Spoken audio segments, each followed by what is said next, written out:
All right, we're back with the double swing, and we're doing it quite differently today. Usually, you will see us record the video, upload the video, blah blah blah. It's a whole thing. Instead, today we are directly coming live to you. We don't have a guest. We forever have called it guest/viewers as the third option. And in the past, that was because we used to put up polls. We used to ask the people what they thought, who they actually believed in, and we got their opinion. It was a very democratic process.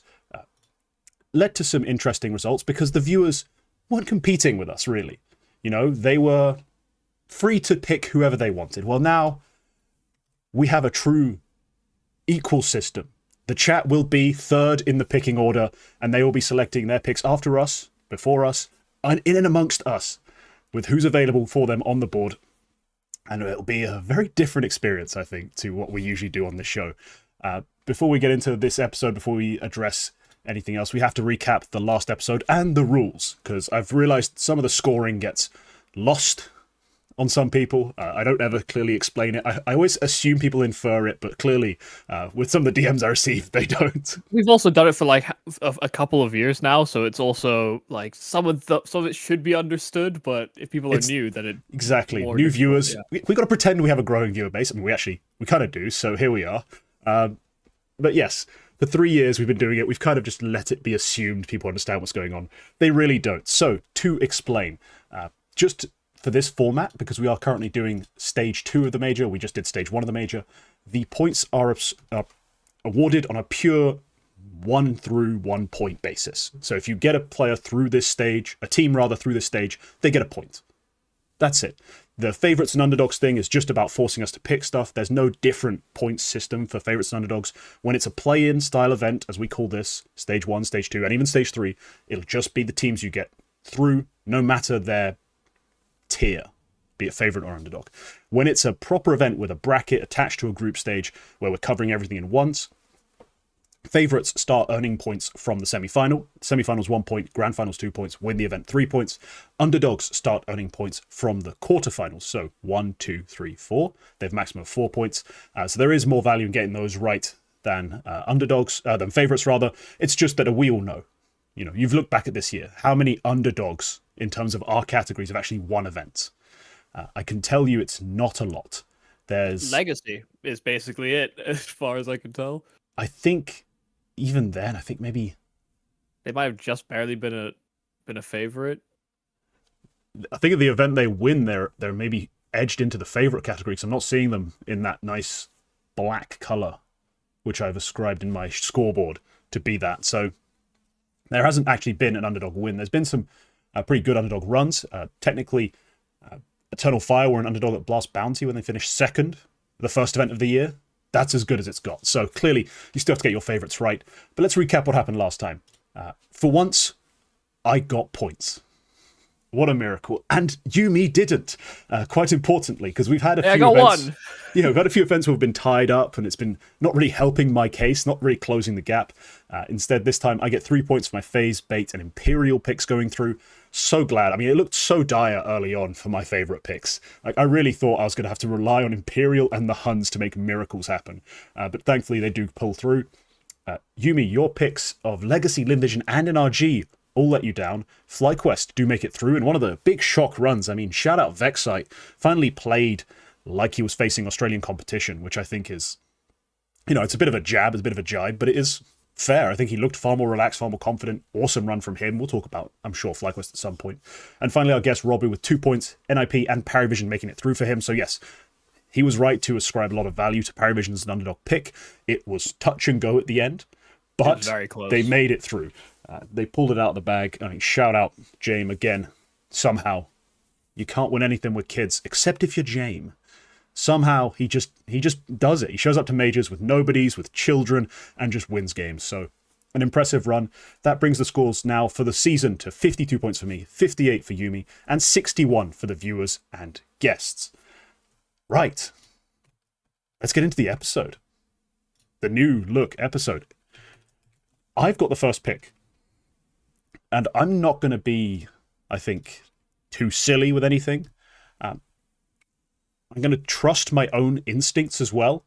I put in my power rankings for the major, NAVI ahead of Astralis. I also have Aurora ahead of them. Both. So that's kind of where I'm looking, is those three teams. Okay, I'm just going to go with my gut. Aurora are my first favorite pick. Now, we've had our fair share of criticism for them. We've been dubious about their calling, their strat book depth. We've wondered if they need a change of leadership, be it coach, be it IGL, be it both. But you can't deny the firepower. And that's one thing that always seems to shine through in these sorts of messy middle ground map stages with a lot of best of one play. If you have players who are talented and can just go out and win you a map single-handedly, you're going to have an edge over some of your competition. Teams with poor fragging, teams with multiple players that don't carry their weight tend to struggle, but Aurora, obviously we know on the rifle front, that core of star riflers can all dominate in their own ways. Sometimes it's all in the same way because their T-side game plan is pretty one note, but they all do have massive impact in moments. And then, hell, Woxic, maligned. Like every AWPer who's not part of the big four, just look at the numbers. In the buy rounds, when he has an AWP, he's as good as the rest. Like, he's not elite amongst the rest, but he's with that top four as far as his actual impact with an AWP. So I think this is a very easy pick. And it's a team that also have had a lot of struggles and a lot of time since their last event to actually come into this, look a slight bit fresher. I mean, maybe their trained T-side will be something other than B rushes. You know what I mean? They've had enough time to maybe look at the strat book, look at the map and be like, you know, well, the A side exists. What if we used Ivy in a way more, you know, more interesting than we do, which is leave a guy there sometimes. You know, there's a lot of options for them to have changed, adapted, and improved. So I like Aurora. The firepower's there. They've had some time. Let's give them another shot. Yeah, I think Aurora are a very comfortable pick for stage 2. Like, if PGL Masters Bucharest didn't happen, where they beat teams of this tier in stage 2, then I wouldn't think too highly of Aurora, because they have been on a pretty downward trend, I'd say, this year in general, right? We see quite a lot of their T-sides are pretty abhorrent, and I don't know if it's necessarily, like, there's a discussion about Aurora and their T-side calling being weak. I'm not even sure it's the calling necessarily, because I just see like a lack of like killer instinct or initiative really from a lot of the players outside of Xantares after usually a teammate has already tried something. Like Xantares is usually option 2 or option 3 as opposed to the primary crowbar into bomb sites. So I'm not so down on Major as a caller that I don't think that they can pull it together. But I just need to see Wicadia and Jota take fights on some space taking on T sides for me to feel more confident in this team in the long run, because Xantares can't do it all. He's actually had a fairly poor year as well. Like when he is not on, everything else is dead around you. And there is a chance that could happen to Aurora here, but I think there's, of the field we have, stage 2 is effectively the start of the major. And I think Aurora are a tier above that. So I think they're an astute pick. They should go 3-1 really out of this stage pretty comfortably. Yeah, 3-0 would be the fantasy, the dream. Like if we played straight best of 3s, given that they start this event, let's just see, with M80, like a team that have been fun and dangerous at times at events, but realistically are a class below them as far as overall roster, not necessarily just quality, but prestige and what we consider their tier to be. They should ideally go 3-0, like win that best of 3, win the next best of 3, and then go on to a final best of 3 that should be winnable if it's a NAVI or an Astralis. Instead, we have the best of 1s. So 3-1, I'll take it. I'll be happy with it. To be fair, I had a similar thought about how Twists and Frozen would gap the field in stage 1, and that took a miracle and a half to make it happen in a tight series.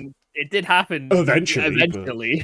Yeah, and they dropped maps to the likes of Fluxo.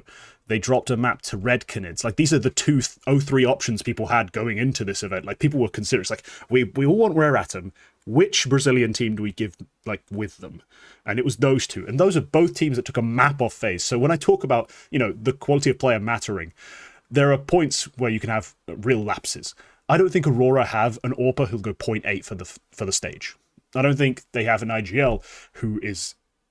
he does violently oscillate between fragging liability and somehow amazing, but still, primarily liability. So my pick Aurora, I think, even with the best of one chaos, in much the same way that FaZe kind of got played by the best of one chaos, should be fine.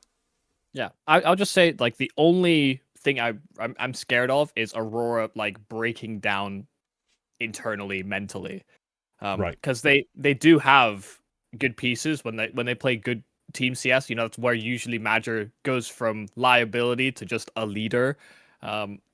It's when these pieces are active and doing things, and even Major feels like he can take fights because everything seems to be relayed to him properly. So, I think that's where Aurora's, they maybe have like a comms issue, if I have to be realistic, which is strange to say in the era of international teams, and this is one of the few national teams.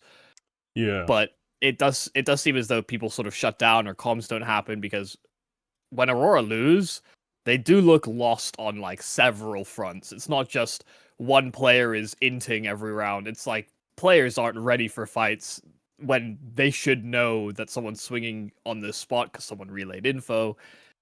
That's where I'm at with Aurora. I think there's a fear of failure at certain moments in mid rounds that I just hope doesn't creep into this stage. So if they start well, I expect them to finish well, is basically how I'm seeing stage 2. I understand that, and yeah, honestly, the nightmare of Aurora demos and watching back through is always, it's a map they pick, and somehow I can tell you their entire playbook from start to finish. Like, you know what I mean? When things aren't working, they somehow do more of the same thing. The famous Faber called timeout, guys, rush B more. Rush B earlier, and then literally the next... Like, we're joking about it, then you watch the next round, it's literally they rushed B, but even quicker. Like, they really do have a predictability to them. That's very unfun. There's not enough energy. Yeah, the meme applies to them quite aggressively sometimes. But hey, that's my first pick. I'm pretty confident with them. I mean, I think there's a couple teams here who should be a tier above stage 2, realistically.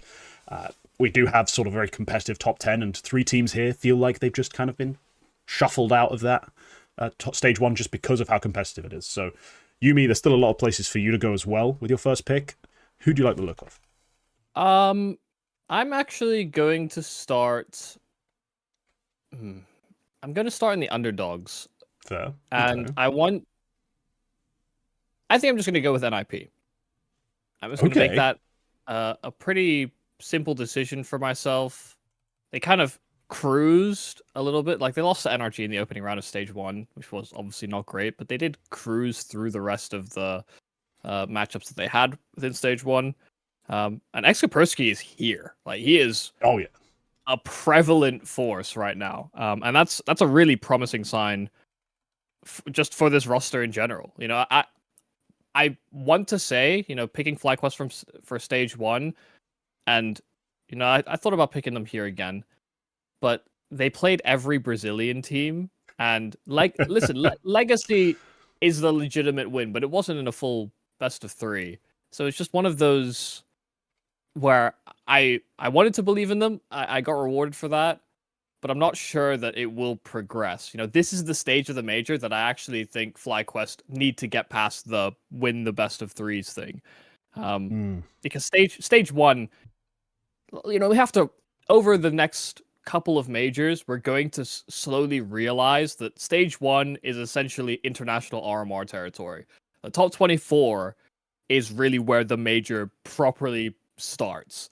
And we can have that conversation at some point or another, but for right now, I think NIP are a higher value pick. I think I saw some good stuff out of Wrinkle as well, which is also another nice pain point at times for NIP. So yeah, it just felt like things kind of slotted well together in stage 1, which, I had my reservations for anybody picking them out of stage 1 because of all the downward trending they'd seemed to do in the months leading up to the major. but they look fine. They actually look well put together, and there's like a real punch to them. Hell, even Snappy was like top fragging and having life games on train versus Linvision. So it's nice that everybody felt like they got involved. Yeah, and it's a run that started weird and ended a bit weird, but it was just nice for me to watch. Like, I appreciated, for example, I saw some classic Snappy nuke,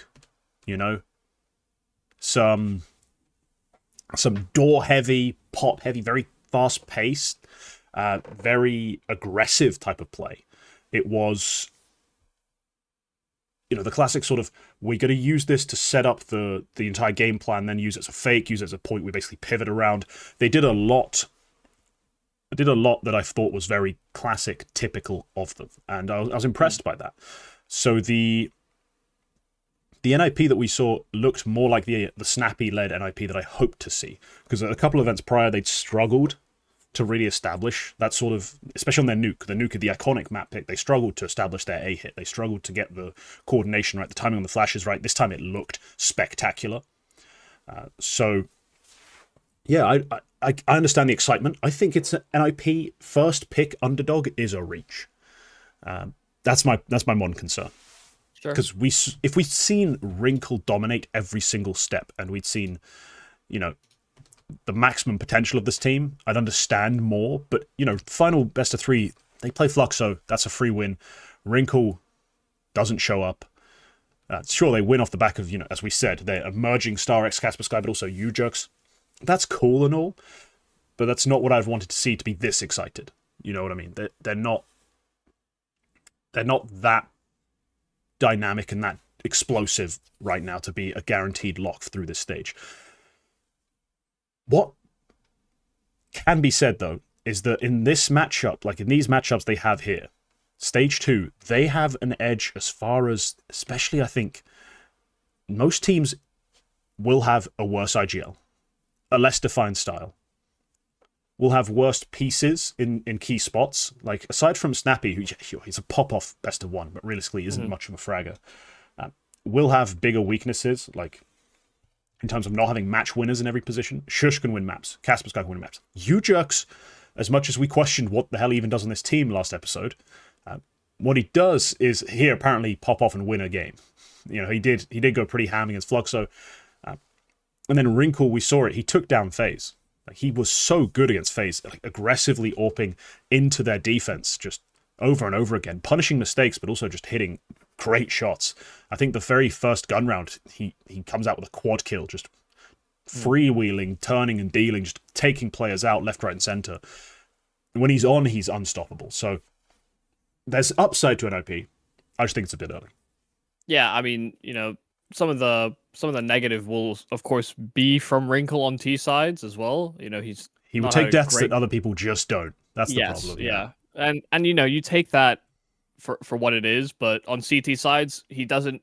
He still takes risks, but he's far more, I guess, structured in his decisions. And I don't know if that's just because the leash is tighter on CT or what, but it is. Yeah. I mean, he had a very good CT side this whole event. So I don't know. I'm cautiously optimistic about NIP. I think they're a value underdog, and I just maybe because we have the chat involved here for the picking order, I feel like there's probably some Snappy love out there. So, yeah. Well, I'm looking at the chat, and the discussion has been Liquid, NAVI. There's a lot of M80 discussion. Let's see. People don't want bait. We've got so much M80 love. Okay, yeah. Chat. Just so we're clear, because I think there was a bit of discussion. It's like, if you're looking at the HLTV event, you don't even need to look there. Just look down here. The top half splits. Like, it just splits around bait and M80. M80 is the start of the underdogs. Bait is the start of the favorites. Like, it's all on screen. I'm gonna be honest. I didn't even know that was how the graphic was made. Really? It's been like that forever. Listen, I usually just do the show. I just record my camera, and the show happens. So, right. Let's see. M80, Liquid. Remember, chat. You have 2 picks. So don't be worried if your first pick doesn't go through. I've seen some NAVI love, and I've also seen a weird amount of Tyloo stuff. Let's see. Yeah, I've seen some Tyloo and FlyQuest love. Let's just stick that in there. We started the poll. Oh, wow, that popped up right in the middle of the screen for me. Oh, this is crazy. I can also, like, vote and manipulate the viewer's vote. I won't do that, but... We will avoid voting and manipulating the viewer votes. That is a very important part of this. So, yeah. The poll is up. You guys let us know. I think let's just discuss one of these picks, because it currently looks like Navi's winning the poll. I think there's a good chance Navi come out on top of this. I didn't want to pick them just because I think Aurora's got more of those individual win cons. They've also just, over the course of the year, produced a little bit more. Like, they've had better peaks, and they feel like they were trying to ramp up to this event. You know, they took their very legitimate big event win. Unfortunately not, but... and they acted like it was their major confidence, you know? Like, that was them building up into the major. Did you see that? Did you... Sorry, back to NAVI. We were supposed to be talking about NAVI. Yeah. Did you see that as a big influence? Like, because NAVI, in theory, they have a lot of big wins. They've also got a very fraudulent cup. Like, do you actually prefer NAVI to Aurora? Like, is that a consideration for you? God, how do I talk about this? Navi are one of the few teams in this stage that genuinely could surprise people. I know that there's been a bit of discussion about, you know, Alexi Blade, like that whole leadership duo has maybe been under fire a bit this year because things haven't been working and it's hard to sort of diagnose necessarily the problem. I think I spoke about this. I've been doing some co-streams with Vince and Anders. Shout out them one time. But I had this discussion with them, essentially just saying that, you know, for teams like Gamer Legion or Navi, it's so hard to diagnose the issues because they don't necessarily play the same type of Counter-Strike all of the time. You know, if Machine only churns a certain way, once you hear a cog out of place, it's much easier to find that cog and replace it. Whereas if you're building a new machine to fix new problems, then things can be a little bit more convoluted. So I just think Navi could be very, very dangerous still within this tournament. I think Mikaze's been, you know, he's been more than serviceable. It's just you kind of need the overarching idea or your game plan to work around that properly. Because, you know, Bit Mikaze, wonderful. Like I'll put Wonderful's name in that as well. They're all good enough to win, especially at this stage of the tournament. Maybe we get into stage 1, or sorry, rather stage 3, and things get a little bit more trying and difficult. But like that caliber of pieces, they shouldn't lose here. Like some people are down on Mikaze because like he's not a big enough star, but it's like, what are we comparing that to? Some people who listen far too much to the man who's allergic to pink mouse pads. I'm sorry, that was a hot take point made take that before that point I didn't really see anywhere. No one had a problem with Mikaze in that sense. Everyone was very realistic and understood exactly what Mikaze's position was. Then a man with a noticeable trend in terms of nationality and opinion comes along and decides he's not a big enough star when he filled JL's shoes. Like, buddy, JL was not the #1 player on that team being set up. He pulled a few miracles out of his ass to win a major MVP. And now you expect Mikaze to just do something completely different? Like, to be a different kind of player, to all of a sudden come in and just be, I don't know, Xantares for this roster? It's an absurd idea. I genuinely hate that take. Like, it's one of the worst takes. I get it's a hot takes than there's bad takes based on terrible things. That was a terrible take. With terrible reasoning, in my opinion. I really hated that take. So, yes, it never really made sense to me either, which was just, I guess, the crux of the issue, because the pieces are fine enough. You know, maybe there's a conversation to be had about Imma, but even, you know, Imma's had some pretty solid games lately as well. He has. You know, he's also had a lot of duds. It's always the Imma experience for me. It's if the game plan works perfectly and he's to only take like 3 face-to-face heads-up fair fights in a map, he's going to bang you out, because he's no one's better at catching the timing and shooting you in the ass. Like, he is the GOAT of shooting people in the back. The back shot GOAT. But if things are going wrong, the game plan's messy, the other team are on it and actually taking heads up Jules, that's when I feel like he falls short. Like, he's just not as sharp as you'd need to be taking those fights and being in those positions when things are going wrong. But so often they get it right. And I think in this field, they will get it right more than anything. You know what I mean? They will be the team with the edge. They'll have the best structure, the best game plan, and probably the best calling. The worst thing that could happen to them, though, is, I say this for Gamer Legion as well, but the opening round double best of ones is kind of those are red flags usually for teams that are more, we'd like to think more prep heavy, more tactically oriented. Yeah. It gives you especially that second lead BO1 time. of the day, right? Like, that second BO1 of the day, you've had no time. Like, you've played a game, find out who your opponent is with a bit of time left over, like a bit, and then you go into it. Like, if you can get the same map as your first game, you can maybe play the same exact playbook.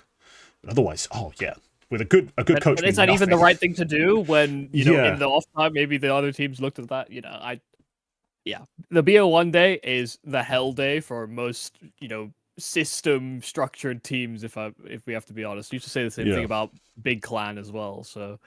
Well, it's the Gamer Legion point when on stage 1, when Gamer Legion was picked, it's like, I don't care how good their coach is. There's a problem that you have to address in terms of the coach doesn't get that much involvement in terms of the prep. We always talk about them being a great prep team. It's a problem. Yeah. It's definitely not easy. I always sympathize with teams that come into that stage of the tournament. Like, you could just be having a bad day and you could start 0-2, all because of that. Like, people aren't feeling the game, or maybe they don't feel like they've had enough practice, or you don't have enough prep. There's a multitude of different things. You could just be feeling sick that day, and then you have to the spirit reason. Everyone's sick. We suck. Yeah. Well, they're conveniently sick every time they suck. So. Hey. Or Hallie got it wrong. It's always one of the two. I guess he must also be in charge of the paracetamol, because that's just the thing that goes wrong every time. Yeah, someone get Spirit a full-time medic, and maybe things will pick up. Yeah, just doing this whole live experience has taught me now that no one understands that this was always in order. The teams were always in order from top seed to bottom seed by HLTV ranking. Because there's so many questions like, are FaZe underdogs? I'm like, nope. I thought this was known. Clearly, I've made too many assumptions and not explained enough about my own show. Yeah, the if I have to be totally frank, I'm quite critical of graphics design, especially on broadcast or, these types of things. They should be different colors. They should. I've only just today thought about it. I never thought about it in the past. You know what I mean? I made this myself, knowing my own brain. This is how it works. I never thought to draw the line on screen. We're going to end the poll now. It's been 2 minutes for the second pick. This is weird. The chat has picked Liquid. So I really thought we were getting an M80 pick. I even put it in the timestamps. That's a wild one. To me, that's wild. Liquid are... Honestly, I haven't done my pick'em. I've decided, by the way, that I'm going to be doing my pick'em as a Twitter video later today, just because I don't have much time today. Liquid were going to be one of my 3-0 picks, if anything. Thank you for becoming a member of the court, by the way. The awkwardness of doing this live. This Liquid side have the potential to just 3-0, sweep through. They have talent. Like, that's never been really the big problem with Liquid. The problem's always been how they play as a unit. And we've had our problems with this roster in terms of the calling looking awkward, not understanding how everyone fits together. Like, what is NAF supposed to be doing? Why does he only frag against random online teams? Like, where is this all supposed to be, like, gelling? Like, how do we have nerds make sense on this roster? Even though we've had those questions, their last couple of outings have been better. Yeah, they have. You know what I mean? Like, they've just looked stronger. Like, at Bucharest, they have wins over Legacy, BetBoom, and FlyQuest. A loss to Aurora, a loss to Saw, but hey, then again, it's Saw. Every 3 months, they have a crazy run where they're able to beat top teams, despite being an ESCA advanced roster. It wasn't just that they got beat, though. Like, Saw 13-2, 13-1 them, if I remember correctly. Like, it was... In the maps they won, yes, they got absolutely trounced. They still took a map off Saw. Like, they still took a map. But then, yeah, CS Asia Championship, they again beat Legacy, beat Heroic. Like, these are not super impressive wins by themselves, but considering what we'd gotten used to and the lows Liquid reached, it's a noticeable bounce back, you know? But yeah, the Saw Liquid series, 13-4 for Liquid, then 13-2, 13-1. Like, it's an absolute clusterfuck, to be very clear. I dig the pick. I didn't think I would so much when I saw it start to manifest. You know, when I saw the trend chat was taking, like the vote was going. I wasn't sure I'd feel about it, but you know what? Sure, Elige isn't as good as Twists. I don't think anyone can disagree with that. But I think taking Nerds away from some of these, like making him less of a hard entry, in a sense, has kind of worked out. Like the rebalance of the roles without Twists has seemed to have worked out a bit. With Flashy as the leader, they kind of have found a new sort of approach to the game. And it's so far, I'm not talking a massive overhaul that's going to take them to number one. It just looks better. So I do dig this pick. Yeah, I mean, if things work out for Liquid, this team, I mean, has a very, very strong rifling core. You know, NAF, Elige, Nerds, that's good. I think that the problem I've always had with Liquid is understanding what kind of, you know, every team has a bit of like a tempo or a rhythm. I don't necessarily understand what the concept of this Liquid's tempo is supposed to look like. Nerds can be a very fast, hard entry, but he's never taking first timings and full on, you know, he'll take control, he'll pause, then we'll pick a site.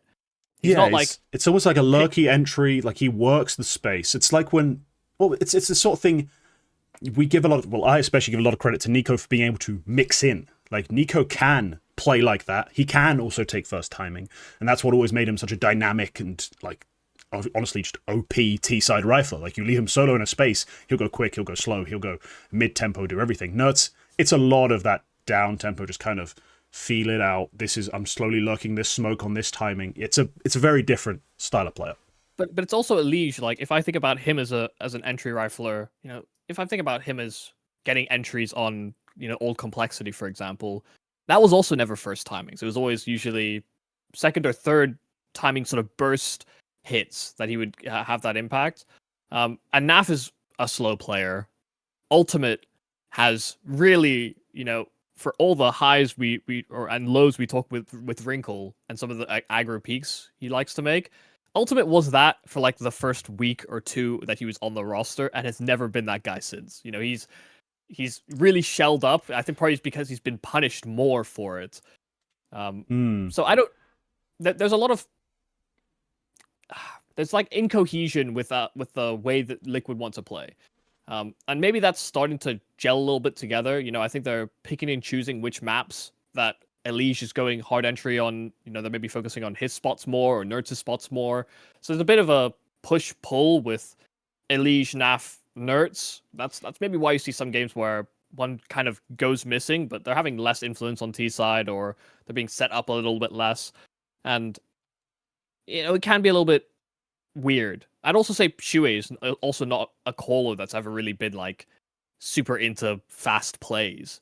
But every team needs to be dynamic and have a broad playbook in that regard. And I think, you know, Liquid are slowly getting there. They're definitely slowly getting there. Yeah, they have options in that sense. And the way Elige was first, you know, brought to the scene, like really came to the fore, was with Nitro as a very aggressive 1-2 opening duo. You know, Nitro hard entry, Elige off his shoulder. And I feel like there are rounds where I see that sort of manifesting. Like, sure, there are some times where if we're playing a faster round outright, Shuhei's just hard entry. If we're playing for like a space, or like we're taking space, I see it more as, yeah, we now have more of a 1-2, or we have the option of playing like slightly more delayed with Elige, or we can play with Nerds and have Elige at a different part of the map. I think their playbook can open up a lot, because they have quality pieces that can do a variety of different things. But I do think we still see like the value in Elige, and the fact that he is more willing, I think, on this team to be the harder entry to take, as you called it, first timings. He does it a little more often, I think, in this team than we've seen in the past. Like, it's not like the complexity of old where it was, if Elige doesn't carry the game and get us 25 opening kills on the T side, we're going to struggle. This team clearly has other options. He's aware of that. He's, a very structured, very logical sort of player. I think he understands and appreciates what the other players can do. Like, that's a very different scenario to some of the other ones he's been in. And I think that's to the benefit of this team. So I do like the pick. As I said, I would have had them as one of my 3-0s.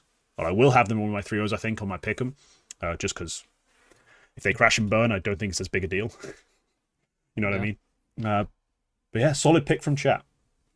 Despite the controversy, once you think it through, I think it's pretty solid.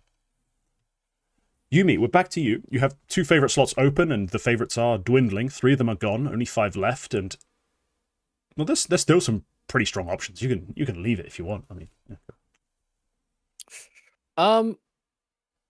wait, I've just realized on the graphic. Wait, underdogs on the left or on the right? They're my side. Yeah. Okay. Well, that's not right. Okay. Yeah. Okay. I struggle. I really do struggle in this portion because I think there's so many downsides. Why am I such a negative Nancy? I can't not look at the downsides. That's our dynamic. I'm the cheerful optimist when I come to my underdogs. You're miserable, even on your favorites sometimes. Listen, everything's on fire, but I'll just go with Astralis. And I was an early investor in Astralis stock and not not financially. Yeah, I was about to say, you did not want to be an early not investor more in the just on the Astralis actual stock. team side. I am not a part of the better collective. Listen, I've just liked the way that they've played. I've been a big fan of the idea that Hooksy is the one that has to save Astralis, and it has worked. Magisk is looking a little rough around the edges, and more so, just mechanically, he's failing a lot. But there's a good DNA to this team. I think that's the main through line for Astralis is that they play very coherent looking Counter-Strike, and there is still a question about star power on this roster. Device sometimes not there. Stare, as much as I try and champion him, sometimes not there. And the games that they're most successful in is when Yabi is really feeling solid on some of the entry pack plays alongside Hooksy. So I think that's actually undeserved, or rather very deserved shout out to Hooksy actually for his individual performance as of late, because there's definitely been times where Magisk is a liability and Hooksy is the one that steps up to the plate. I think that's a really positive sign for the roster in a way, because really Magisk shouldn't be that far behind, but that's really been a sticking point for a lot of people, is that Hooksy, when he first joined G2, you watch his POVs and it was like watching barely a level 10 at times. That's generous. Honestly, yeah, honestly, that might be a bit of a diss on people who qualify just about for maybe a carried level 10. Someone who's always in a 5-stack with people who are clearly way better. Because he was pretty dire, and I think justifiably so. Like, there's a certain aura that I enjoy of the true bot IGL, who's actually just a great leader. Like, people who've watched my shows, watched my content will know I have an affinity for those guys. Like, who else is out here still talking about Burst? The chess mastermind is moving all the pieces, and he's diving around corners and dying. Like, he knows he's not going to get the kill, so he plays to set everyone else up. And that was the Hooksy of the time. Now, sure, in Tier 1 it created controversy. People did not like that. People did not want to see an anchor who, when 3 people swing him, shoots at a pigeon. Like, that was not great. But he was, in that way, to me, charming. Mm-hmm. But I'd say he's doing a much better job now. And I don't know if that's, part of the time away from competing and, hard grinding. I don't know. But I'd say things are just, in general, looking up for Astralis. They've maybe had a couple of disappointments, but that's because expectations are now raised. They've gone from being a team outside of the major to now competing for top 10 position. And, you know, they're obviously going to encounter matchups that are a little too difficult to win. You know, they took a map of Vitality, for God's sakes, and you know, Vitality aren't necessarily coming in the strongest this season, but those are only promising signs to me. And well, they beat NAVI, of course, at Chengdu, so that was a part of the big crash and burn fire for NAVI at that event. You know, Astralis at Chengdu, they don't just beat NAVI, they also beat the Mongols, who, yes, the Mongols don't have Senzu, but as we've talked about before, they're not a nothing team. If you put them in this stage, I'm taking them 3-1, you know what I mean? Like, they're still a legit side, and they took a map of Vitality, yes. That's also a little perk. But you're right about everything you've said. As far as what is exciting and what's good about Astralis is the cohesion. It is the fact that they just play logical CS, and players are in the right places, and they're doing just the right basic moves. Like, fundamentally, they're a well-called, well-structured side. And that's enough, in a lot of cases, to actually win games with minimal firepower. Like, we're talking, they come out of Chengdu 5th, 6th. Their highest rated players are 107. And then, you know, Magisk and Hooksy and I think maybe even Yabi just all sat between like 0.96 and 0.99. Like, they're not coming out here and just blowing the doors off teams. They are piecing rounds together very logically. They're going for the right things, using the right utility, quite importantly, something that can always go overlooked. They've just been good. They've just been fundamentally good. Sometimes the negative is that, you know, people are losing too many gunfights, but to be honest, everybody knows what they have to do in like late mid rounds. Yeah. They know, like, oh, well, there's a lot of pressure here, and so I need to do something.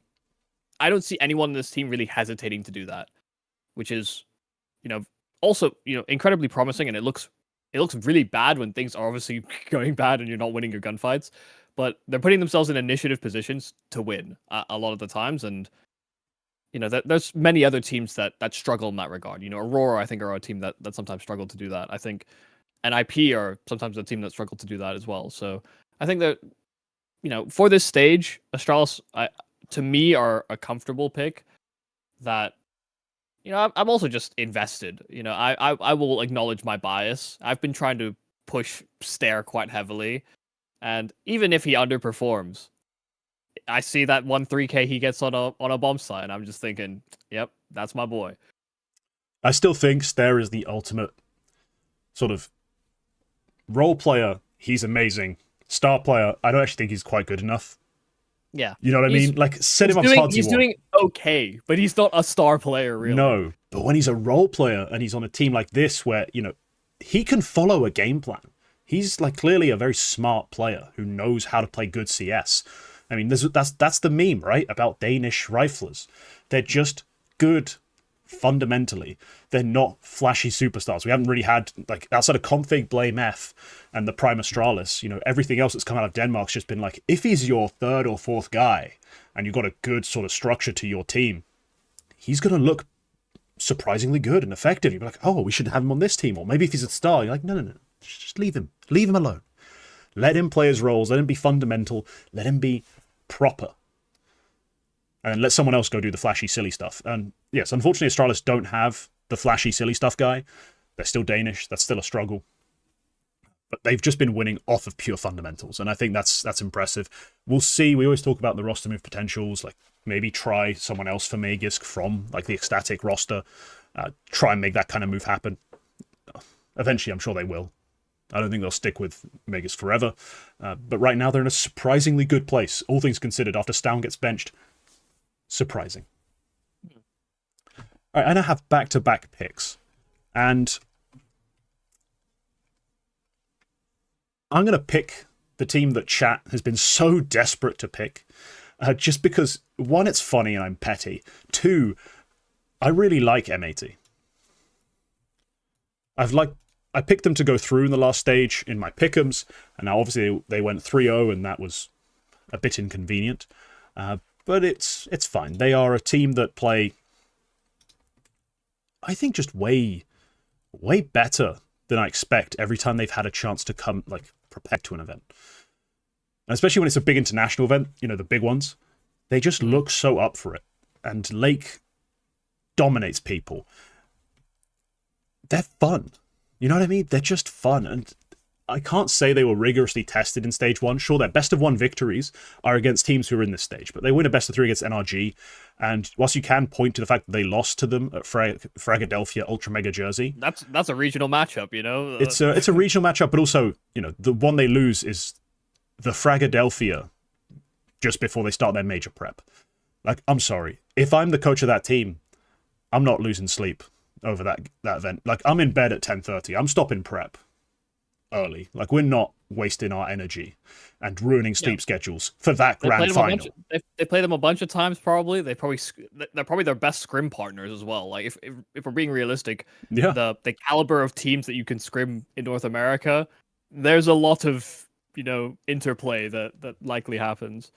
There is probably a ton, because once you get below a certain level, you know, that's why they're able to get through to the Fragadelphia final without, you know, even trying, really. Like, they just 2-0 everyone, because it's just not that impressive a field. So yeah, they also won DreamHack Knockout Atlanta, but realistically, the last time we saw them really impress us, because Pro League was a disappointment, was Blast London. And we saw at Blast London, you know, not necessarily the most repeatable win condition, which was everyone being mega clutch. Like, as much as you've endorsed the idea that they're all players capable of it, and I agree, there was a bit too far. Like, Hext winning 1v2s and 1v3s, there's limits to how many times I can see that. But at this event so far, we've seen the other part of their game plan, the other part of their win conditions, and this is credit to them, they still have these sorts of win conditions. You know, Lake can just go out and be the best rifler in the stage. Like, he can absolutely dominate people. Slacks against competition that's not the top of the top, where he doesn't feel like a, you know, small fish in a big pond, shows up. Like, he plays a good game. Swish is a solid rifler. I think Hext as an anchor closer, surprising turn to his career. You know, that's not always been his role in teams, but he's doing it so well on this side. Like, he's just a composed, solid player. They are one of the best underdog teams, I think, in terms of value, in terms of, like, depth, 1 through 5. They're just generally impressive. I think M80 are not a long shot to go through. They're obviously an underdog for a reason, but matchup dependent. They can go anywhere from 3-0 to 3-2. Like, their opening best of 1 is Aurora. That's as hard as their matchups can be. After that, even if they lose that BO1, I think they're primed to still make it out of this. Yeah, I think what's cool is that M80 have a very clear identity. You know, they're very open to taking first fights, but then they go for like a fairly, I'd say they have a propensity to go fairly early, you know, burst execs after they take, you know, the primary target of their map control, you know, whether that's mid or maybe say, you know, dust too long, for example. They're very good at sort of just playing in rhythm to that. And, you know, they're a team that very rarely get burned out by time. You know, I think they're very time conscious. They always want to have like an exit strategy, even if they have that pop execute lined up. I think there's a lot to like about M80, and I know, you know, this is a team that has maybe a little bit of a soft spot because we like what the organization did with the player direction and things like that. But yeah, to be honest, the really real positive is that Lake is able to sort of back up the play style that he was supposed to fulfill on this roster. You know, that was always the void that was left by Malbs before. We had to try and substitute that with Lake, and Lake wasn't Malbs, and that's fine. No. But he had moments where he did look like him, or he did look like he could be as aggressive, as explosive.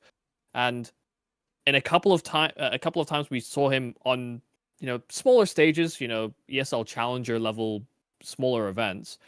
He sometimes just went dead missing, and you know, it's the same thing that you could argue to players like Jaba, for example, where it's like there's a lot of hype around these star riflers that can maybe elevate you to the next level, and then at critical moments they can't. But I think the cool thing for Lake is that he's able to demonstrate that in this first stage, and you know, even leading in, I think there was a lot of positives for Lake that he'd been finding that groove, because I think a lot of the successes of M80 do hinge on him as the technical. Like, I would only really argue that he's a star player on this team. Everybody else is kind of secondary, more tertiary, and it's more about what the plans are in the round.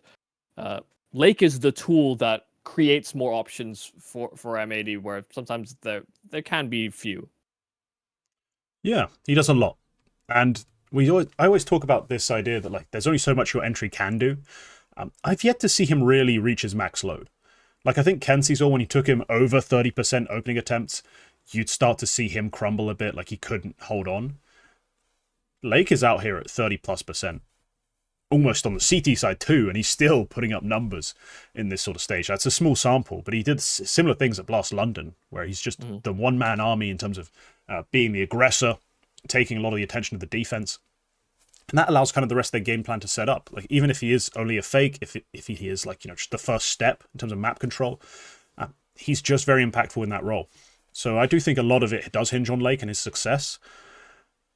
Thank the Lord he's been able to do it. And it's almost reached, well, he pretty much is. Like if you look, even if you do a statistical comparison, I think he is just doing what Malbs did on this team. Like in terms of opening volume, because initially when he comes into the team, he wasn't able to handle that volume. He's reaching those numbers and still having success. I think there is a conversation now to be had about him basically having replaced Malbs 1-for-1 on this roster. He's yet to have the big games against the G2s, within the sort of thing that got Malbs signed. He had some really solid performances in London, but not to the level that we saw from Malbs. But yeah, he's damn good. So no, I think M80 are going to be one of the really frustrating teams to be matched up with in this stage. Best of ones always going to be a problem. I think for all picks, I'm always going to say, look, the best of one might screw me. They might get the wrong best of ones, the wrong matchup in the best of three after that, and get absolutely stuffed. But for underdogs, you're able to take that risk. Yeah. And they do start with Aurora, the toughest best of one theoretically possible. If they upset him, it's wide open. Up next, I think I'm going to stick on the underdog track, because I think there's better value to be had in the underdog section than the favorite section right now. And I'm torn between two teams, in all honesty. Technically a third if I want to give FlyQuest credit, but I do kind of want to just live and die on the it's Brazilian teams meme. So, I'm kind of torn between Parivision and Tyloo. Those are the two rosters that really attract me. Like, I've picked Fnatic to go through stage 1. Great, I got that pick. I don't see them as that good a team. I'm going to leave Tyloo open. I'm going to take the team that I've watched more of, that I'm more invested in terms of the individuals, that I've really been impressed with the way they've built. I'm going to take Parivision. They have been the darling of stage 1. And I think that frustrated people who are not tier 2 nerds like we are. I think I saw a tweet from Thorin saying like that was their first ever real victory when they beat someone in stage 1. And I was like, yeah, to be fair, they've basically spent the entirety of their lives and time playing tier 2 CS in Europe. But as I've maintained for years, playing tier 2 EU is more impressive and more difficult than being American or Asian and playing in tier 1 events every now and then because you got a lucky regional sort of invite. They have done what's way harder, which is arrive at this major despite being purely European. Like there's no layups, there's no freebies, there's no silly LAN in Mongolia. There's nothing. There's silly European LANs, but even then, we saw what happened with that final event where every single European team showed up and just had a war to the death to try and qualify for the major. It's rough. But Parivision, they fulfill my sort of criteria when it comes to a team I like as an underdog, but also a team I like in a Swiss. They have game winners 1 through 5. Like, the worst player on the team is AW. He plays the worst roles. I also think, eye test-wise, he's the least skilled. But he's still damn good. Like, AW had a lot of people super hyped when he's on Amcal. Like, again, he wasn't the main story. Molodoy was clearly the player on that roster. But if that's your worst player, again, you are so loaded. We've seen Nota win them games. We saw Ziello destroy teams in some of those best of ones to keep them alive or win them outright. Belchinok on the CT side can really take over games. Like, he doesn't get as much T-side attention and T-side play. Like, that's not been his role. But on the CT side, he's been crushing it. So I think this is a team with 4 riflers that can all win you a map, and then a Jame who can coordinate the pieces very well. Like we saw, this is something we discussed in demo review. he has his team on the right bomb site on that Mirage CT side every time. As much as we think the Mirage CT side was bad in terms of overall structure, his read of the game was right. As an IGL, as far as like what he sees and what he feels, he's about as good as it gets in this stage. And so on both sides of the match, as it were, they're going to have a little advantage. They're going to be hitting the emptier site. They're going to be rotating in the right places. They are just well led. And the fact that he got these kids to clutch up and win that final best of 3, like that final best of 3, I was bricking it. Like, you have to go and beat Legacy, who have beaten real teams, like top teams, in a best of 3 in front of a crowd of some variety. That's a lot to ask of 19-year-olds, at best 19-year-olds. And they did it, and they had to do it in overtime on Dust 2. It's about as iconic and difficult as it gets. And he gets especially the biggest performance out of Nota of this event so far. Yeah. Every overtime round, I felt like Nota got at least a kill. It was such an impressive display of leadership, but also a clear display of the talent on this roster. They just went toe-to-toe with, Legacy. Lato was popping off in that event, in that map, in that series, but also that map specifically. And they endured, outskilled, outlasted. Yeah, Parivision are dangerous. Even though they only went through 3-2, they're dangerous. Yeah, I think the Gamer Legion game revealed to Jame that he needs to be the one that takes fights and forces the other team to make errors. That's the one hesitance I have about Parivision, is that the Riflers, for how young, plucky, explosive, like talented they are, they also tilt. Oh yeah. I see the screams, the shouts, the frustration constantly, especially in that Gamer Legion game where Parivision were hanging on for dear life in the tournament. Yeah. Jame had to be the one that just started making moves happen, because at a certain point you almost couldn't trust the judgment of the players, who were already sort of one more mistake away from completely crashing out. And goddamn, he did it. Like he would take fights in middle in that Gamer Legion game. He started taking deeper aggressive lines versus Legacy as well when things got really, really tight. So, I think that's the real positive, I think, out of stage 1, is that there's a small evolution to Parivision, even just coming out of that first stage, where I think Jame understands that, at a certain point things may shut down with his Riflers, and he is now the pressure point. Because that Mirage that you're talking about, their CT sides have been pretty poor, but you're right. Jame is in the right spot a lot of the time. The team is in the right spot a lot of the time. And sometimes it does feel like it hinges on Jame hit shot. And there have been many times where he has missed. But when we get into like these late stages of the games, it just feels like nothing misses for Jame, actually. It's crazy how his ethos as this late in game player has carried forward to also his individual performance. It's not just a calling style, it's a way of life. There's a reason, right, in that sense, that he's been to 2 major finals and won one with not major winning rosters. Like, you know what I mean? Like, this is clearly a philosophy that has evolved as well. I'm sure it didn't start always. He didn't, at 20 years old, decide this is how he's going to play forever and how he's going to lead teams and call teams and do everything. But it clearly has it's a combination of how he started and also how he's developed just through time. He's that guy. He's that good. He's that composed. He's got that read. He's clutch. He's just clutch. Yeah. And I think there were a couple times where he maybe even allowed the other team to clutch, which he even took ownership for. It's like, well, we had the wrong read. I gave wrong info, and then things got weird. Like, they lost 2 1v3s on Ancient to the same spot of all things. Like, it's the same nestled spot inside of game. One of them wasn't necessarily a 1v3, but no, but that's the sort of thing that just annoys you as a viewer as well. You're like, how have you died to the same position again? Yeah. Just frustrating, but yeah. No, he takes a lot of ownership. He's got a very young team. It's a difficult position to be in. You could argue, and just in terms of, they had to go through a best of 3s against Gamer Legion and Legacy to get out. As in, they beat 2 of everyone considered 2 of the most legit teams at this event, back to back with overtimes involved, with a young team, first time at the major. one hell of a job as a leader and a player. A contender, like you could make a case. He's the MVP of stage 1 in that sense if you factor in everything beyond just the play on the server. Yeah, pretty insane. Expect it to continue because it's a major, and that's just what James does. Cool. I'm just gonna no dicking around. I'm just gonna pick a favorite. I'm gonna pick FaZe. Damn, I thought they'd come back round. I'm not gonna lie. I was like, there's a chance you take FaZe, there's a chance you take Parivision for some reason, or Bait. I was hoping they'd come back round.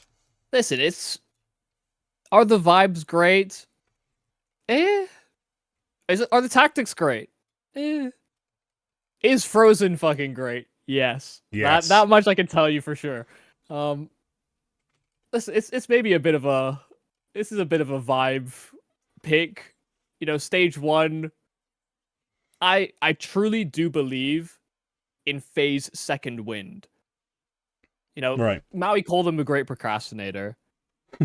I just think these guys need to almost die to be alive. Like, they're adrenaline junkies in some regard. Like, they need the endorphins to build up before they start playing real Counter-Strike. And that's happened now. And there's maybe a lull day in there, but I actually think FaZe are going to just come with a bit more punch in stage 2 than they have any right to do. You know, maybe this is falling in love with the FaZe copium or magic or whatever. But I kind of believe in it. So I feel like I have to trust my gut on this, because there are some teams here that maybe felt like they had an overperformance in stage 1, and there's some teams that are maybe coming in a little dry as well into stage 2. So yeah, FaZe, I guess. FaZe up. FaZe up indeed. And yeah, you're right. Frozen's damn good. But so's Twists. Like, in the end, we do get both. Initially, when they're struggling, when they're not performing in stage 1, it was a bit worrying. Like, we couldn't get both of them performing. But by the end, Frozen's a 127, Tyloo, Twist is a 121. Sorry, I just peeked my head at chat, saw Tyloo, and the T just translated itself. But yeah, the duo did end up firing. Now, it was alternating until finally they managed to get it right in that final series. But Lord, they were disappointing to start that off. And it really looked like, nothing we'd expected them or hoped they'd worked on had been worked on. Like, where's Jacob's integration? Like, do you understand Jacob yet? What's the solution here? How are you going to maneuver? And they just didn't seem to have it. The calling wasn't great. Brokey was dog shit the entire way through. Doesn't matter what's going on. He was terrible. Jacob still looks a bit lost. Like, he's had moments in maps where I've seen the aim pop out. I've seen, like, if he's in these situations, like, he's set up properly or he feels comfortable, he knows where to be looking, like what's actually going on, he frags out. But he also just, you can't say he looks like an integrated tier 1 rifler on this team. He just doesn't. So despite the mechanics being there, he still just doesn't know what to do on the server entirely. And the stuff he does do, doesn't always do particularly well, unfortunately. But I don't know if I maybe I'm Jacob's greatest defender, but it does sometimes feel like there is a lack of direction just given by the team in general. I don't disagree with you at all. But I thought that's specifically something I've pointed at Carrigan for. Like, I've just been like, well, Carrigan, technically Neo, but I still believe he's not much of a coach. Like, you guys should be focused on what to tell Jacob, how to integrate Jacob, how the comms should be done. Like, Frozen and Twists, if you watch their CT sides, actually you watch T sides sometimes too, will just independently know how to move around the map against great teams and figure out the plays and just, melt 2 players, go 2 for 1, completely isolated with no support. They'll do that time and time again. That's what makes this team so dangerous, so lethal, and the reason why you pick them as favorites, probably. Like, that's just a possibility against everyone. Against Aurora down to Imperial, Frozen and Twists will find gaps, spaces, moments, and frag. Jacob can't be treated like that. It can't be Carrigan just like, we're going to try this, and then we'll see what happens, and like, just keep the comms loose, guys. Like, Jacob's just like, I'm in my second language. I spent my entire career not being asked to improvise and make things up as I go along. What do you mean? Please help me. And it's a real problem. So no, I understand. There are some, like, there are some clear issues, but the upside, the upside is just Frozen and Twist. Even at this stage, two of at worst the top 3 riflers. Like maybe you give Zentaris some credit. Otherwise, who's better at this stage than those two right now? Yeah, maybe Yellow. Maybe. We'll see. he has maps, right? He has maps. So long as he doesn't tilt, maybe. I don't know, even with some tilt. He's just been good. But yeah, it's time for me to feed the chat their options. I'm not sure which ones of these. I'm going to assume they don't want the Brazilian teams. Let's be real. So chat, you're receiving a poll. I'm going to include Imperial. And then on the second poll, I'll include MIBR. Just do it like that. So there are your underdog picks for chat. We're just going to wrap up quickly with FaZe. Upside for FaZe, in terms of their potential, I think is quite obviously major playoffs. You know what I mean? Like in terms of where they can end up at this event. But there's a non-zero chance they go out and maybe even this stage if the best of ones and everything and the seeding matches go wrong. But hell, stage 3, just the Swiss might do them in. Like that's the problem with them. Yeah, I'm not a big believer in the idea of Aura. I don't necessarily believe in that. How do you explain FaZe? But FaZe are an Aura team. Yeah. If they are suddenly on a run, it's happened before where other teams feel it. Like they also see like, wait, I thought FaZe were supposed to be dead. And then they just rock into the studio or the stage and they just keep taking bodies. I do believe in that, like firmly. There is a swagger to FaZe almost that does actually bring them into games in like the right stead. And sure, it's never easy being a FaZe fan. It is bad for your health. Yeah. But they do put on a show. And push come to shove, they win games. So I mean it's hard not to look at them and just think like, yes, it could be a triple overtime versus Imperial or MIBR or Tyloo. But they'll the deeper into that OT it gets, the more likely FaZe are to win.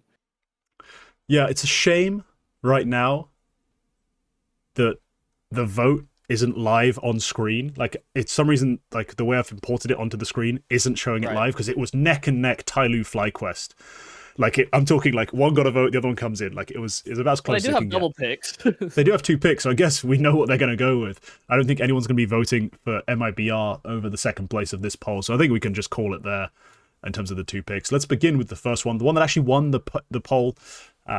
Well, actually, no, the results have come out 41-41. But anyway, Tyloo looked like they were leading to me right at the end. Tyloo.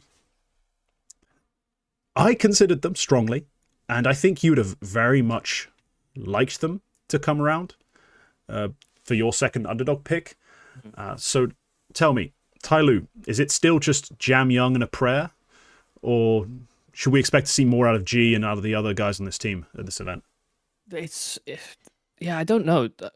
It's bad to be an Asian Counter-Strike fan right now.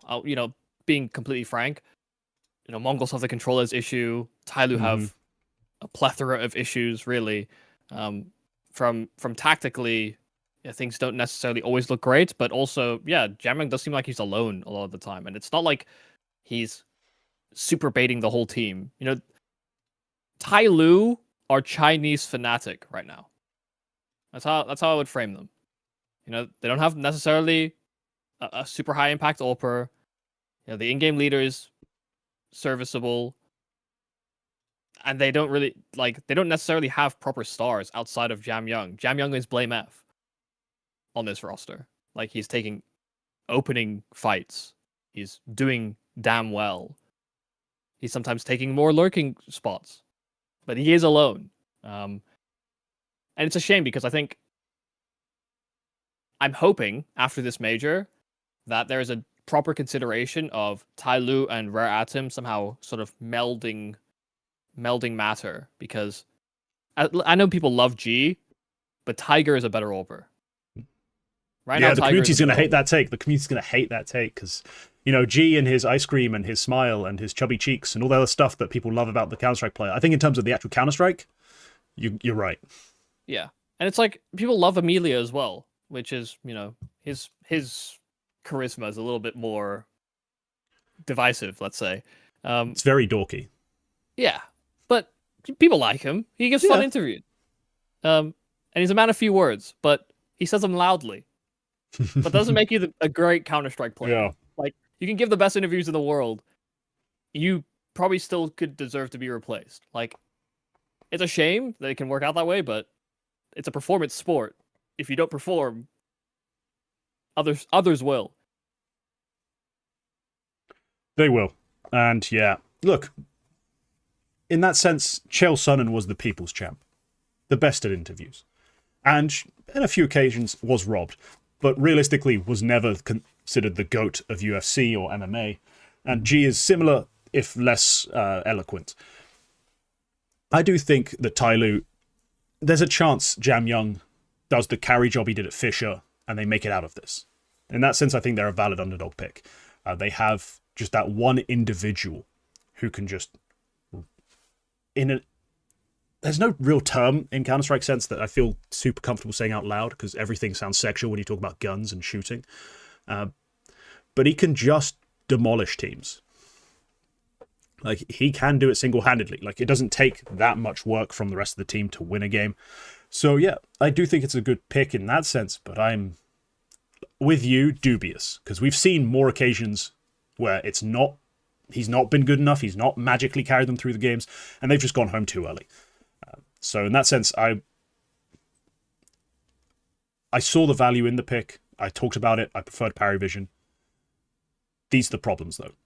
It's just odd as well, because it's like, since Mercury has taken over in-game leader duties, it's like the team did play well for a little bit, but now it feels like we're getting this whiplash of, you know, Mosea. It used to be Mosea, Mercury, Jam Young as your trifecta. G is an Ulper that, you know, up and down. And then you have an in-game leader. But the players that actually like take initiative and make round-winning decisions, it's actually kind of attacker sometimes, which is like in a lot of events he's a sort of deficit stats player, but he does try and make round-winning moves where other players just don't. Like Mosea is fairly risk-averse. Mercury actually also does take some of those risks, but you know, Jam Young's never really super been like a crazy active piece on CT sides, for example. And G, you don't know if he's going to hit a shot or not. So there's weird dynamics in Tyloo. They had a good opener with like the Fisher win, but yeah, it's been kind of downhill ever since, and that's kind of just Asia Counter-Strike right now. Both Asian teams, both Chinese teams rather, 1-0-3 in the last stage.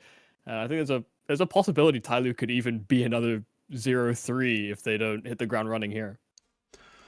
Yeah, they definitely could. Last time they were in stage 2 of a major, they only beat one team in a best of one, and that was M80. Everything else went pretty terribly.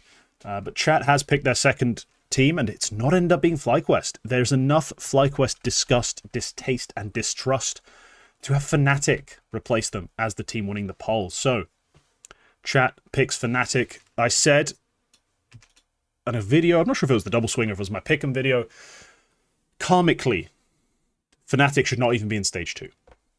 But life's a bitch, then you die. So obviously Fnatic were going to make it. By hook or by crook, by blame F or by cheating, they were going to manage it. And obviously they did it via blame F. I didn't expect them to cheat. They did manage to make it through. I do think the Jacasmo stuff, like just in general, the conversation around Jacasmo, I said it last time on the last show, was overblown in terms of role issues. Like the idea that he couldn't take openings the way Cypher did and play all those roles. Like, I agree that he played fantastically as the Crim's replacement. Yumi, you're either pulling a very strange face for no reason or you've frozen.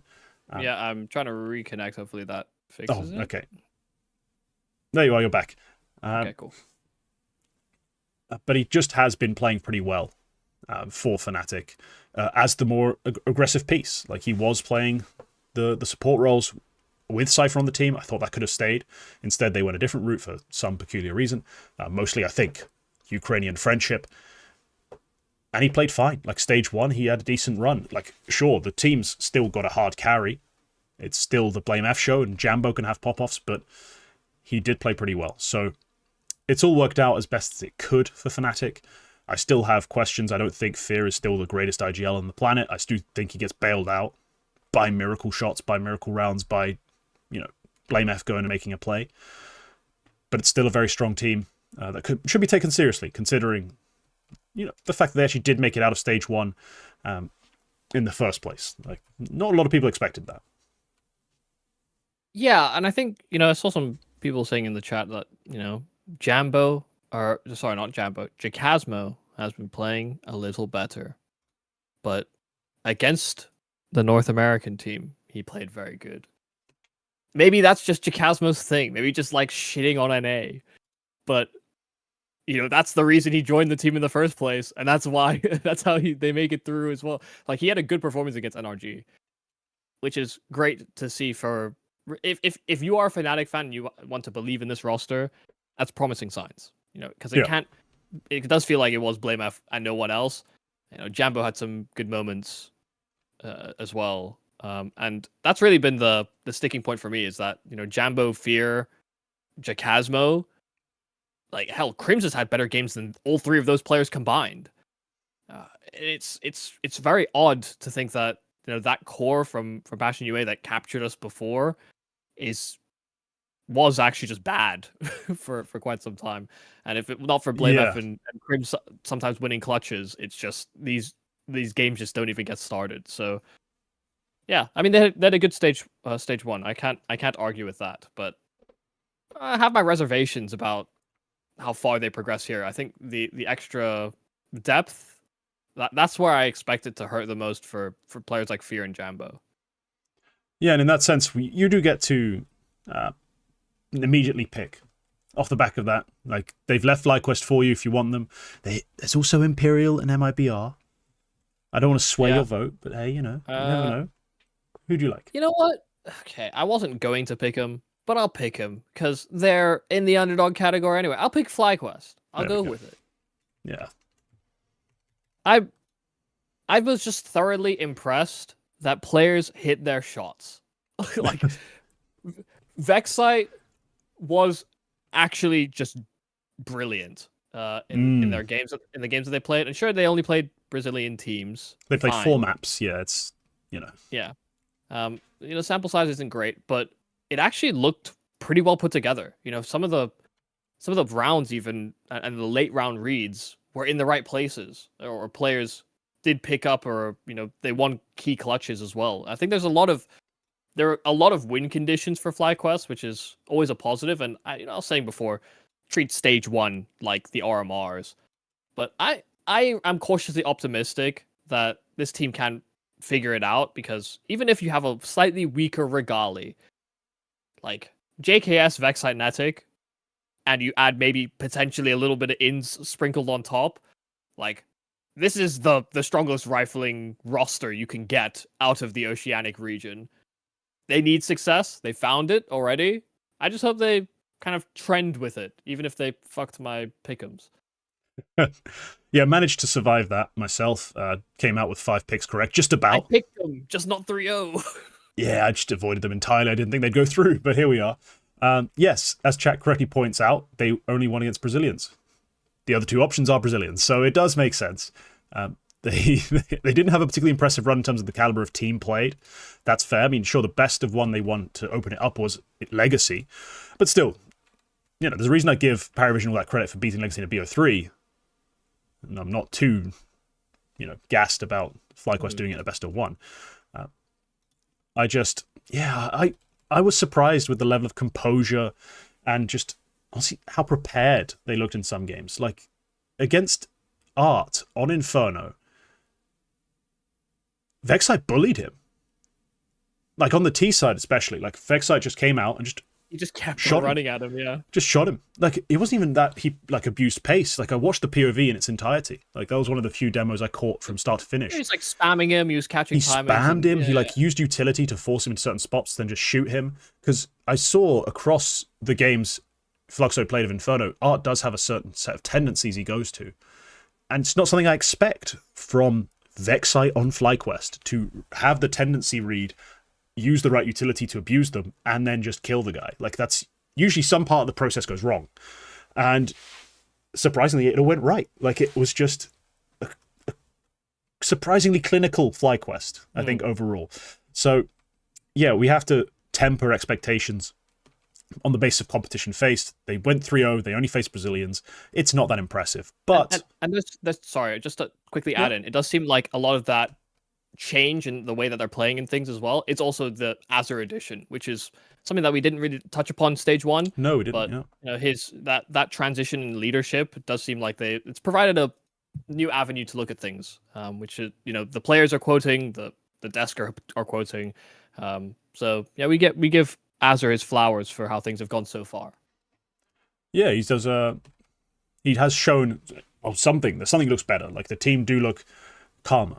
Like, that was always my biggest surprise in stage 1, was just how FlyQuest seemed to just play up to their own level and not choke, not disappoint. And that's always surprising, a pleasant surprise, but still a surprise. And yeah, if FlyQuest keep playing like this in terms of the individuals and their numbers they've been putting up, you know, a great Regali, a stunningly impressive like Vexite who fears no one and knows what he's doing, knows what he's going into, and hits his shots, yeah, they can make it out this stage, to be fair. Yeah, Regali's a bit feast famine from map to map. He always right? has been. It's just that's just what you sign up to. He's just mega talented. Also, something you can't say about a lot of other options. If you're an Australian team signing an AWPer, he's just mega talented. Also, shout out Legacy for losing an eco round and then losing the whole game from there on out. Oh yeah, that was funny. Yeah, like, it just went downhill from there, like in the worst way possible. But all right, I'm gonna wrap up the show with my final pick. I've got a favorite to select. We've got Bates, Passion UA, and 3D Max. I'm not going to overthink it. I think if I overthought this, I might end up with a bait pick. Like, oh, Kensizor with a more balanced opening attempt number, like, and he looks so good. You know, maybe talk about how MPL kind of worked with him and Alex getting some calls right. I could talk myself into a Passion UA pick. Like, Fem has been looking better, and the last few times we've seen Passion UA, they've actually played with 2-star riflers. Oh my god, a JT-led team with 2-star riflers performing, not Grim or someone else. But I'm just going to take the best team of this group, and that's 3D Max. You know, there's something that 3D Max have that a lot of teams that go through these sort of stages need, which is they have completely bought in. We've always talked about this with them. They're bought in. You know, they've changed leader, but they're still playing the same CS, in my opinion. Like, they're still just going for stuff. Like, the changes are small to how they actually approach the game. And it's all about maximizing what they have, because what they have isn't much. Like, when Lucky is one of your best fraggers, you're not a very talented team. Like, that's just clear and obvious. But they buy in. They have enough skill in players like Gravity and Exercise to somewhat game break a little bit. Like, they're not going to consistently win you maps, but they'll have pop-offs, they'll have rounds. Yeah, I just think the 3D Max experience is what I'm signing up for again. Could they go 0-3? Yes. The floor doesn't exist. There is no floor on the 3D Max sort of elevator. But if they can cling on to the sides and make it all the way to the top like they have done in the past, where they've upset the best teams in the world at times, they'll make it out of this. So 3D Max, they've got the pedigree, they've got the results, they've got the buy-in, the belief in themselves. They should be good here. As an Asia-biased person, when I saw 3D Max lose to Lin Vision, I immediately thought, wow, that means absolutely nothing. Lin Vision are still wank this season. I didn't think anything of it. Like, I didn't, you know, usually those types of upset wins would fill me with some sort of confidence, like, oh yeah, maybe they're they're building in the right direction. No. I've seen enough already this year and from 3D Max to know that they will lose to teams that are just worse than them. And I think that's just where 3D Max are right now. I don't feel great about this pick for you personally, but you know, that absence of a floor, it was part of what made 3D Max good in the first place, is that they did seem like they were pulling the floor up from underneath them and gatekeeping other teams. Now it's just, they're just another one of these teams on the fringes that, like, I don't even know if they can win games versus top teams anymore, let alone can they hold their position versus teams underneath them. Like, they're like enigmatic. They're in flux, where honestly, if 3D Max fell out of the rankings and fell out of invite range in the next few months, it wouldn't surprise me at all. Okay, very pessimistic. As we said, this is our dynamic. Yeah. Look, I'm going to put my stock in essentially the CS Asia Championships. They lose the grand final to Legacy. Along the way, they win series over Linvision, Fnatic, and Liquid. Like, they've had losses that for me are like, the floor doesn't exist. Obviously. I've made the joke 100 times. But it's not like the floor is always where they're playing, right? They do have lapses. And that's going to be an issue. And it's partly because I don't think they don't have talent to go fall back on. There's no blame F to save this team. You know, there's no donk. Sure. There's nothing to bail them out. They have to win the way they play, and there's no other option. If they get it wrong, they just get it entirely wrong, and that's where we see those losses. But I'm gonna rely on it again. Like, I'm just gonna say it. Like, they have done it too many times this year for me to not believe in them. I agree. In theory, they could collapse. They could fall out of invite range. Yes, if that is their new normal for them, then sure. But I don't think it is. I see them going through here, 3-1, 3-2. Hell, I might stick a 3-0 pick on them as well, just to get those out of the way. But in any case, 3D Max should not be falling out here. Yeah, I don't know. I don't have that much belief in as a coach to lead this team. Who?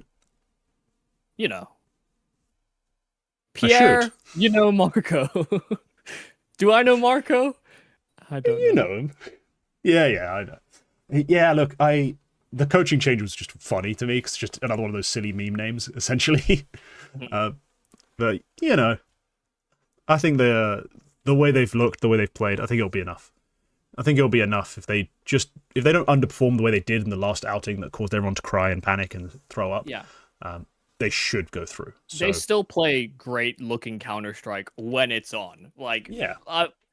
For all the pessimism I delivered earlier, like, they still play they play beautiful Counter-Strike when everything works. But oh god, it feels like they've added more circuit boards into the machine, and the risk of malfunction has increased tenfold. So yeah, they're another hesitant team, but I think stage 2 is kind of chock full of teams in similar-ish. Yeah, stage spots, 2. right? I think there's 3 teams that should expect and demand that they go through. Especially as us looking in, like, if Aurora, NAVI, Astralis aren't going through, then the fuck who is? But everyone else, I think you can make a semi-compelling case, depending on which team you talk about exactly. Like, it'd be very hard to make the Imperial case, but I think pretty much everyone else has a viable chance. I don't hate any of the underdog picks we've taken, and that's kind of the point. Stage 2 might be a whole lot of fun. But all right, yeah, that's going to be the show. We're not going to get to all this stuff because I've got things to do, place to be, a very busy morning ahead of me, and food to eat. I'm fucking starving. I hope you all enjoyed this strange new experiment with the live chat and the voting. I know usually it's only reserved for members, the right to vote. We'll see if we can do that in future, because chat is just full of crowns. Like, it is a heavy member chat. Well, we're just going woke, aren't we?